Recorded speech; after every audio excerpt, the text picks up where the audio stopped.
Pemirsa, ratusan personel gabungan dari Mabes Polri, Polda Jawa Barat, Polres Indramayu, serta pasukan Brimob Jawa Barat melakukan penggeledahan di Pondok Pesantren Al Zaitun, Indramayu sore tadi. Penggeledahan dilakukan pasca ditetapkannya pimpinan Pondok Pesantren Al Zaitun, Panji Gumilang, sebagai tersangka. Puluhan mobil petugas kepolisian yang dipimpin langsung Kapolres Indramayu AKBP M. Fahri Siregar langsung memasuki Pondok Pesantren Al Zaitun Indramayu Jumat sore untuk menggeledah pondok pesantren.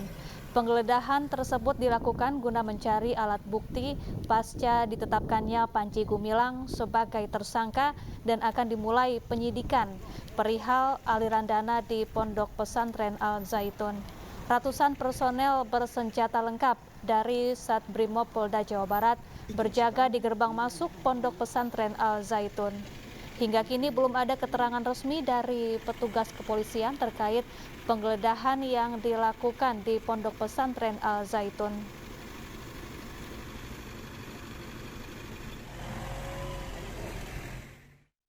Sementara itu, pemirsa, pemerintah memastikan Pondok Pesantren Al Zaitun tidak akan dibubarkan.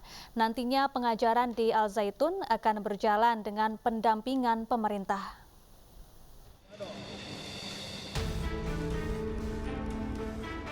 Penetapan Panji Gumilang sebagai tersangka menyisakan tanda tanya akan nasib Pondok Pesantren Al Zaitun. Aktivitas di Pondok Pesantren Al Zaitun nampak sepi. Para santri dan petugas pondok pesantren resah tentang nasib mereka usai pimpinannya menjadi tersangka.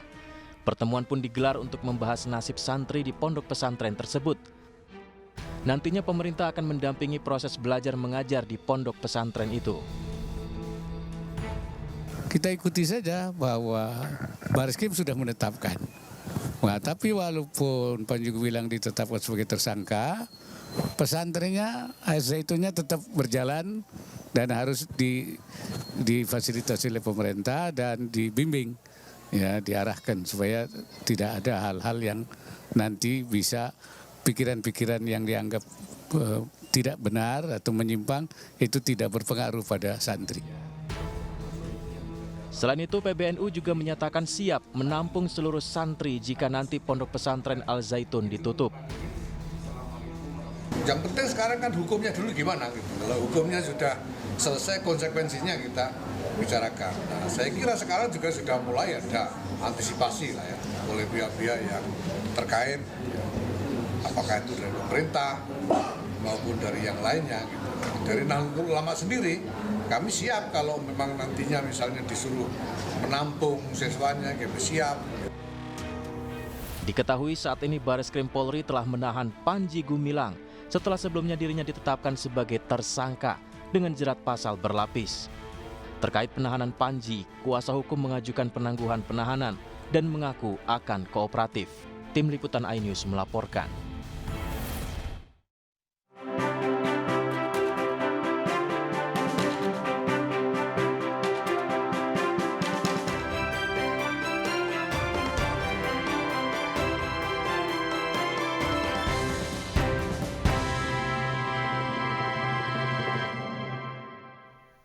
Pemirsa, uji materi terkait batas usia Capres dan Cawapres menuai pro dan kontra. Sejumlah politisi setuju untuk mengubah batas usia minimal Capres-Cawapres dari 40 tahun menjadi 35 tahun. Sementara itu, politisi lainnya menolak dan beranggapan jika uji materi Undang-Undang Pemilu untuk memuluskan dinasti kekuasaan.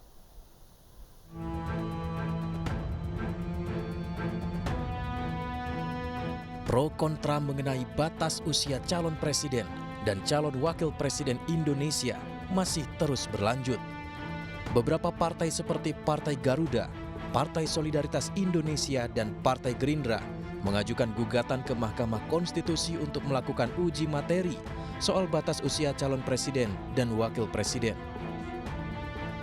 Mereka meminta batas usia Capres-Cawapres yang diatur dalam Undang-Undang Pemilu Nomor 7 Tahun 2017, Pasal 169 huruf Q, yang menyatakan batas usia minimal 40 tahun dikurangi menjadi 35 tahun. Namun tak sedikit politisi yang menolak hal tersebut. Menurut mereka, usulan uji materi itu hanya akal-akalan semata untuk memuluskan langkah Gibran Rakabuming Raka sebagai salah satu kandidat capres di pemilu 2024. Selasa malam lalu DPR RI sudah menyerahkan soal batas calon presiden dan wakil presiden untuk dipertimbangkan dan dinilai Mahkamah Konstitusi. Wakil Ketua Komisi 3 Habibur Rahman yang mewakili DPR menjelaskan ada 45 negara yang mensyaratkan usia 35 tahun untuk jadi pemimpin negara, sementara ada 38 negara yang memiliki batas usia pemimpin 40 tahun. Menyerahkan sepenuhnya kepada kebijaksanaan Yang Mulia Majelis Hakim Konstitusi untuk mempertimbangkan dan menilai konstitusionalitas pasal Akwo Undang-Undang Pemilu terhadap Undang-Undang Dasar Negara Republik Indonesia tahun 1945. Dan demikian, keterangan DPR RI sebagaimana disampaikan untuk menjadi bahan pertimbangan bagi Yang Mulia Majelis Hakim Mahkamah Konstitusi untuk memeriksa, memutus, dan mengadili perkara. Sementara itu, Wakil Ketua MK Saldi Isra meminta argumen lebih kuat atas sikap DPR dan meminta DPR mengubah undang-undang. Pemerintah dan DPR sudah setuju, mengapa tidak diubah saja undang-undangnya? Jadi tidak perlu melempar isu ini, soal ini di Mahkamah Konstitusi untuk diselesaikan. Jadi tidak ada perbedaan, karena dari DPR tadi implisit itu sudah setuju dan tidak ada perbedaan di fraksi-fraksinya. Kelihatannya pemerintah juga setuju, kan sederhana ini untuk mengubahnya. Dibawa ke DPR saja, diubah undang-undang itu. Pasal itu sendiri. Jadi tidak perlu dengan tangan Mahkamah Konstitusi. Mengetahui namanya dikaitkan menjadi alasan uji materi Undang-Undang Pemilu, Gibran menanggapi santai. Wali Kota Solo itu meminta dirinya tidak dikaitkan terkait kasus uji materi tersebut. Kemarin kan ini PSI dan Mbak Prabowo kan bertemu Mas, terus ya udah, mau hubungan negara ya nggak tahu.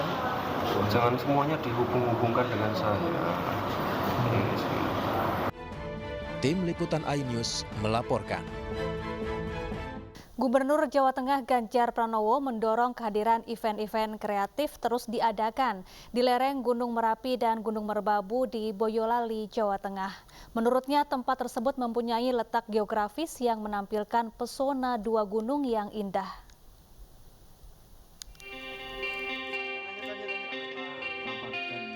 Dalam kunjungan kerjanya di Kecamatan Selo, Boyolali, Jawa Tengah, Gubernur Jawa Tengah Ganjar Pranowo mendorong kehadiran event-event kreatif terus diadakan di lereng Gunung Merapi dan Gunung Merbabu. Gubernur Jawa Tengah Ganjar Pranowo takjub dengan keindahan pesona alam Kecamatan Selo yang berpotensi menjadi tujuan wisata unggulan di Indonesia. Menurut Ganjar, kekayaan budaya yang kerap ditampilkan masyarakat Selo menjadi salah satu daya tarik tersendiri bagi wisatawan yang ingin berkunjung.